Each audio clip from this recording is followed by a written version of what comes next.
Вчора ми відпразнували Іоанна Крестителя, і вчора ми акцентували, що такий великий служитель Божий настільки добротно послужив, що цілий народ ізраїльський вивів на ріку Йордан і там пропустив цілий народ, цілу націю через водне крещення і покаяння. Навіть нині, коли є телевидение, телефони, вряд ли це іному чоловіку можна би знайтися, щоб мільйонний народ пропустити через покаяння.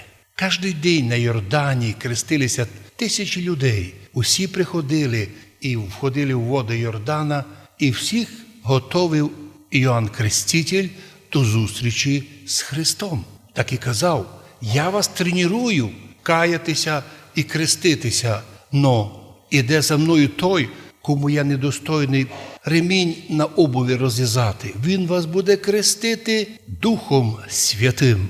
І пізніше апостол Павел напише, що ми оправдалися вірою во Христа Ісуса, не якимись другими заслугами. Ми не зробили тільки много добрих діл, щоб нам казав Господь: от ти маєш 3 освіти, 3 щота в банку, 3 машини, 3 участки, все, збирайся, ти йдеш у Царство Божє. Зовсім ні. Всього этого і не мусай мати. Ні дипломів, ні землі, ні щотів, ні машин. І можна бути учасником Царства Божого, повіривши в Христа Ісуса, войдя через крещення у Церкву Христову, бо крещення Господнє по апостолу Павлу – баня паки битія, баня життя після життя, баня вічного життя. І ми у таїнстві хрещення подаємося так називаємо переносом нас, імплантацією нас на тіло Христа. Коли чоловік обгорить у якійсь трагедії, то лікарі знімають із здорового міста кожу і трансплантують на поражене. І тіло приймає кожу і починає там нормальною бути і лице, і рука. Но точно так, спалених гріхом людей в цьому мірі, нас Господь через таїнство крещення імплантує на тіло Христово, і ми стаємо в організмі Христа кліточка. Не членом організації, партії, общини. Це все земное. Річ іде про глибоко містичне єдинство з Христом. Вірую во Христа Ісуса, крестившись во ім'я Ісуса Христа, в Його законний, єдиний Христовій канонічній церкві, ти стаєш кліточка на тілі Христовому. І вже з того моменту происходить то, що називається в Євангелії многократно у Псалтирі: Бог дарує нам оправдання. За наші гріхи Бог оправдався, розп'явся на кресті і дав нам силу уже боротися, сопротивлятися гріхам.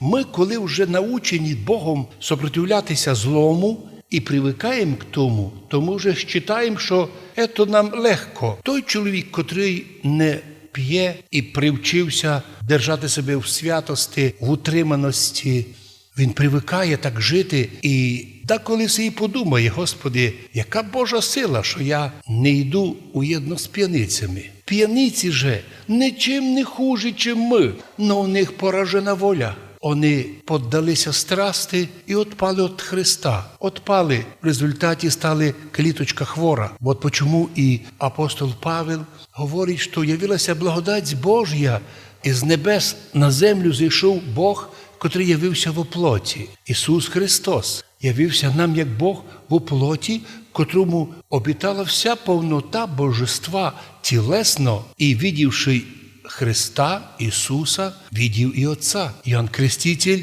для нього й відкрилася тайна Святої Троїці. Бог Отець говорив, Бог Син приймав крещення, а Бог Дух Святий зійшов на крещаємого Ісуса у виді голуба. І так Бог відкриває перед нами: ми імплантовані, приєднані до Христа. Іменно такі люди будуть і спасені.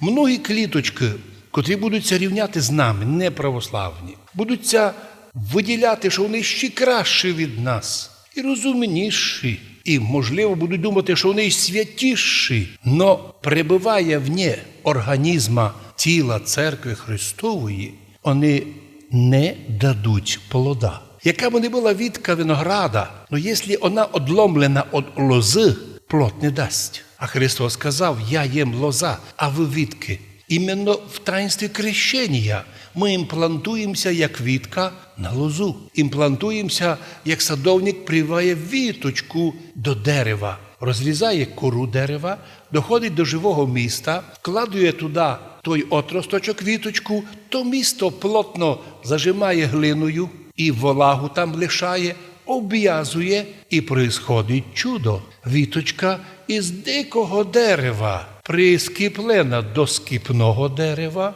починає давати плод. Скіпний, зрілий, великий, красивий. Так ми, віруючи у Христа Ісуса, прискіплені до лози Христової, до дерева Церкви Христової, зможемо давати плод духовний. Сьогодні в соборному посланні Якова получаємо відповідь на наше питання. Як нам треба в тому мірі бути мудрими, учитися ученню Христовому, читати Слово Божє. І бабчина співанка, і бабчина молитва деколи дає таку велику школу внукам, що, получивши добре воспитання, добру молитву, у цьому світі ніякі університети не можуть вивести раціональне зерно, золотое зерно, закладеною бабкою, безумовно, сім'єю. І сьогодні апостол Яков пише нам, братія, учіться Христовій науці, но самі не старайтеся бути вчителями, бо учитель буде мати більшу кару, якщо не був старанний. Много ми согрішаємо, а хто не согрішає в слові, ото совершенний муж. Бо проблема наша з язиком. Хто сильний обуздати язик, то обуздає ціле тіло. Позирайте, каже Яков, і коням кладуть узди в уста, аби нема управляти. І коли у устах знаходяться удила, то управляючий конем тягне правою і лівою рукою і так направляє коня, куди треба йти. І кораблі великі теж управляються кормчим, хоча великі вітри дують, але кормчий має силу, маючи в руках руль, направляти великий корабль. От точно так, каже Яков, і язик наш такий малий, а тільки біди робить. Такий, будучи запалений від пекла, деколи запалить цілий круг життя, поламле і сімейну любов, і довір'я між друзями, і братями, і між цілими націями, деколи язик буває причиною міжнаціональних війн, міжконфесійних війн. Чому? Язиками люди можуть зробити много, запалити і привести до великих бід. Язик огінь, прикраса неправди. Язик подворяється в удах наших, оскверняючи вшиткоє тіло і опаляє коло нашого рождення, будучи опаляємий, запалений від гієни, від пекла. Кілько природа звірів, птиць, гадів укрощається, а чоловічим язиком мало хто справився. Язика ніхто з людей не може укротити. Це неудержимое зло, ісповнений яда смертоносного. Тим язиком благословляємо Бога й Отця, і тим же клянемо чоловіка, котрий созданий по Божому подобію. От тих же уст ісходить благословення і прокляття. Не подобає, браття моя, возлюблю такому бути. Треба просити Бога, щоб Господь дав силу управляти своїм язиком, привчитися, щоб благословляти, а не проклинати. Аж Бог дав нам великий талант говорити. Так, якщо ти способний, говори. Жінка, як пташка, щебече у сім'ї, радує чоловіка. Сім'я наповнена красивими розговорами, історіями. Двоє любящих обмінюються словами любові. Молящийся Богу і святим обмінюються словами молитви і благословеннями. Мама благословляє устами своїми дітей своїх, і де б вони в світі не були, їх благословення від матері держить і охороняє їх у світі. Но були случаї, коли мама неосторожно викинула прокляття, і воно погубило і долю дитини. В одній із пісень наших так і співає народ. Каже дитинка, залаєш ми у злу годину, і сама не будеш знати, де загинув. Іменно язик наш, даний від Бога, як некоє божественне даяння, дар словесності, що ми можемо сформулювати свою думку у словесні фрази. Мало того, благодаря уму нашому, чоловік дістає можливість самоосознати себе. Звір лиш має інстинкт.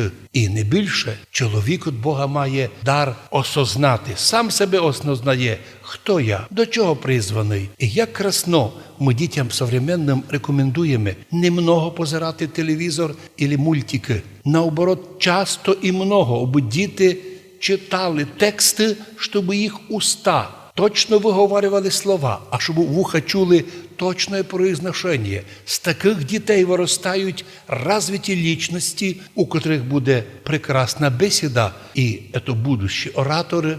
Воістину сьогодні кажемо, Господи, поможи нам, щоб після зимних свят, коли ми отримали тільки много благословень і освящень, і особливо іорданську воду, яка в окремих случаях заміняє чоловікові і причастя, і так поступаючи, маючи тільки много святостей, просимо у Бога ще одно: Господи, поможи нам обуздати наш язик, щоб він не кляв, а молився, щоб він благословляв, щоб він був готовий усе відповісти зі словами благодарення, успокоєння, а не злоби і агресії. Бо так поступаючи, самого себе переводя в порядок, класти в рамки, обуздиває, обрізує, ото все лишнє, що ісходить від язика. Ми тут на землі много гніва і проблем обійдем, а в вічності разом зі святими, які іноді довгий час проводили час в безмолвії, щоб душа відкрилася і у всій красоті. І з ними, з усіми святими, котрі контролювали язик, і дар язика, дар річі використовували для молитви, для покаяння, для вчення Слова Божого, з ними, з такими і зможемо наслідувати Царство Божє. Амінь.